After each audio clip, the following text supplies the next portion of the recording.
ঈমানের মৌলিক স্তম্ভ কয়টি ও কি কি? উত্তর: ঈমানের মৌলিক স্তম্ভ বা রুকন হল 6টি। আল্লাহর প্রতি বিশ্বাস, তার ফেরেশতাদের প্রতি বিশ্বাস, তার কিতাবসমূহের প্রতি বিশ্বাস, তার রাসূলগণের প্রতি বিশ্বাস, পরকালের প্রতি বিশ্বাস, তাকদীরের মানে ভাগ্য প্রতি বিশ্বাস।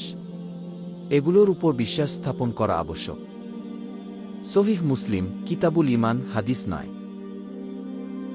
আল্লাহর কাছে সবচেয়ে প্রিয় আমল কোনটি? উত্তর: আল্লাহ তাআলার কাছে সবচেয়ে প্রিয় আমল হল সময় মতো সালাত আদায় করা। সহিহ বুখারী, কিতাব সালাতের ওয়াক্তসমূহ, হাদিস 527। কার সাথে হাসি মুখে কথা বলা বা দেখা করাকে সদকা হিসেবে গণ্য করা হয়? উত্তর: আপনার মুসলিম ভাইয়ের সাথে হাসিমুখে দেখা করা বা কথা বলা একটি সদকা হিসেবে গণ্য করা হয়। সুনানে তিরমিজি, কিতাব ভালো ব্যবহার, হাদিস 1956। ইসলাম সম্পর্কে জানতে সাবস্ক্রাইব ও বেল বাটনে ক্লিক করে আমাদের সাথে থাকুন।